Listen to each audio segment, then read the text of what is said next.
मी संध्याकाळी बाईट दिला. त्यांनी असं सांगितलं की जी MIDCची मागणी मी केली होती ती MIDC उदय सामंतांनी मंजूर केली, त्याची सहमती दर्शवली आहे आणि आत्ता मी मुख्यमंत्र्यांना भेटलो आहे. मुख्यमंत्र्यांनी पण माझ्या सगळ्या मागण्या मान्य केल्या आहे. ती MIDC तिथेच होणार. बरोबर आहे. मी स्वतः आमदार असताना, मंत्री पालकमंत्री असताना या MIDCच्या मंजुरीसाठी सुरुवात झाली. 19ला पराजय झाल्याच्या नंतर त्यांनी सुरुवात केली. पण मनामध्ये पाप आहे. नीरव मोदीची जागा MIDCमध्ये घेण्यासाठी हा अट्टहास आणि आटापिटा सुरू आहे. ते नीरव मोदीसाठी लढतायत. मी कर्जत जामखेडच्या युवकांसाठी लढतोय. त्यांच्या सुशिक्षित बेरोजगारांना, युवकांच्या हाताला काम मिळालं पाहिजे यासाठी लढतोय. त्यामुळं आता उद्योग विभाग या निर्णयापर्यंत येऊन पोहोचलेला आहे की गेल्या अधिवेशनात दिलेली जी काही कागदपत्र होती त्या कागदपत्राच्या आधारे काल माननीय उद्योग मंत्री उदय सामंत साहेबांनी निर्णय जाहीर केलेला आहे की तुम्ही दिलेले कागदामध्ये तथ्य आहे, सत्यता आहे, आम्ही पडताळून पाहिलेली आहे. त्यामुळे तिथे नीरव मोदी जो आहे तो देशाला फसवून भगोडा हा देशद्रोही बाहेर गेलेला आहे. त्याची जमीन आपल्याला MIDCसाठी घेता येणार नाही. त्याचबरोबर तिथल्या स्थानिक शेतकऱ्यांनी आणि ग्रामपंचायतीने ठराव केला की या MIDCला आमचा विरोध आहे. या दोन कारणासाठी काल MIDC त्या जागेवरची रद्द केली. पण त्याच वेळेस दुसरा निर्णय जाहीर केला की कर्जतमध्ये MIDC करणं गरजेचं आहे. तुमची मोठी मागणी आहे आणि त्यामुळे युवकांच्या हाताला काम मिळालं पाहिजे. आणि 15 दिवसाच्या आत सर्व शासनाच्या नियमाचं अनुपालन करून परिपूर्ण प्रस्ताव हा कर्जत तालुक्यातील MIDCच्या संदर्भामध्ये सादर करण्याचे काल उदय सामंत साहेब उद्योगमंत्री यांनी निर्देश दिलेले आहेत. उदय सामंतांना तुम्ही मिसगाईड करतात असं थेट आरोप रोहित पवारांनी केला आताच. अरे मिसगाईड काय करताय? नीरव मोदी काय माझ्या घरचा माणूस आहे काय?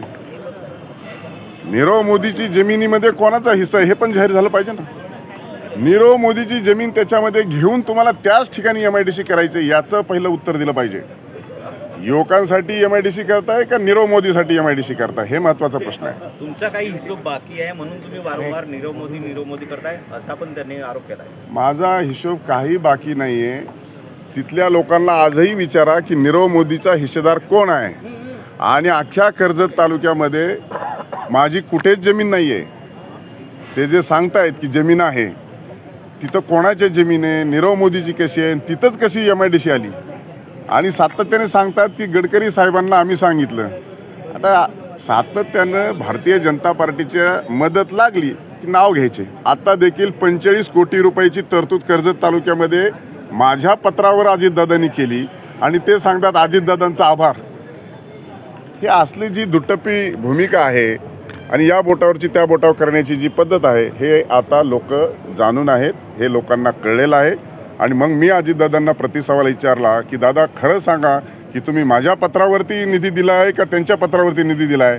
तर दादांनी सांगितलं तुझ्या पत्रावर निधी दिला आहे, तू सत्तेतला आमदार आहेस आणि म्हणून विरोधी पक्षाच्या आमदाराच्या पत्रावर निधी देण्याची तरतूदच नाही आपल्याकडे.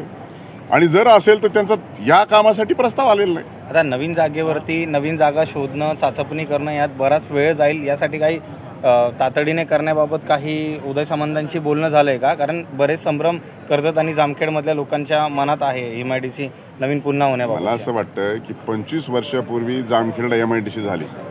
हे जर एवढे मोठे आहेत, उद्योगधंदे उभारणारे आहेत, तर त्यांनी जामखेडला का नाही उद्योगधंदे उभारले? मी त्यावेळेस देखील सांगितलं. त्यामुळे कर्जतची MIDC करण्याच्या संदर्भामध्ये काल मंत्री महोदयांनी निर्देश दिले होते. पण मी स्वतः त्यांना फोर्स केला की 15 दिवसाच्या आत झालं पाहिजे. आणि मग 15 दिवसाच्या आत नवीन जमीन शोधून त्याच्यावरती प्रस्ताव टाकण्याच्या संदर्भामध्ये उद्योग मंत्री यांनी त्यांच्या विभागाला काल आदेश दिले आहेत. काल कार्यकर्त्यांवर लाठीचार्ज झाल्याचं म्हणणं ते म्हणतात की सरकारला काही तरुणांशी देणं घेणं नाही. सरकारला देणं घेणं नाही, यांनाच काय देणं घेणं आहे काय? यांनी काय केलं युवकांसाठी? अख्ख्या यात्रेमध्ये ज्यावेळेस चालले त्यावेळेस संघर्ष असा असतो का? स्वतःच्या अंगावर फुलं उधळून घेणे, DJ पुढे नाचणे, फुगडी खेळणे, विहिरीत उड्या मारणे, तलावात उड्या मारणे, हा कुठला संघर्ष आणलाय? हा संघर्ष नाही. असा संघर्ष नसतो. यांनी त्यांच्या जीवनात कधीच संघर्ष पाहिलेला नाही. आणि त्यामुळं अशा पद्धतीचं ते वक्तव्य करतात. आणि मला MIDCच्या संदर्भामध्ये जे बोलतायत की तुमचं गुऱ्हाळ सुद्धा नाही, राम शिंदे गुऱ्हाळ पण काढू शकला नाही, हे अगदी बरोबर आहे. त्यांचा तो आरोप मला मान्य आहे.